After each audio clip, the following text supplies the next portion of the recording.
Louis Vuitton brendini prям sevaman-da qizlar. Qanaqa turibdi? Ustunda ko'rarsanglar bo'ladi. Ikki xil rang uyg'unligi вообще brendli narsa bilinadi. Baribir ayniqsa montlardagi yozuvini qaranglar. U ham mayli kuzgi bo'lsa, jinsi bo'lsa kiymaysizlarmi? Конечно, kiyasizlar, sizlar uchun har doim eng yaxshi va sifatli tovarlarni New Choice Collection olib kiradi. Ya'ni o'zim bittalab tanlab olib kiraman qizlar. Kelinglar, sizlar bilan mana bitta ranglarini ko'rib olamiz, brendlarini ko'rib olsanglar bo'ladi. Ichini bitta ko'rsatayman brendini. Matbuotga etiketkalari qaranglar. Parij Madin, Parij ko'rib bo'ladi.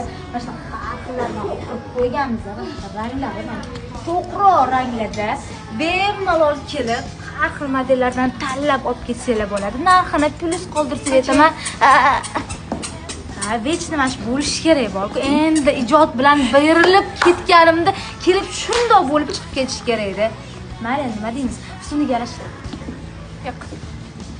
Bu sizga hech narsa yarashmaydi, menga yarashdi. Xullas, ko'rolmaydi, nima deymiz? Xullas, plyus qoldirsanglar aytaman narxlarini.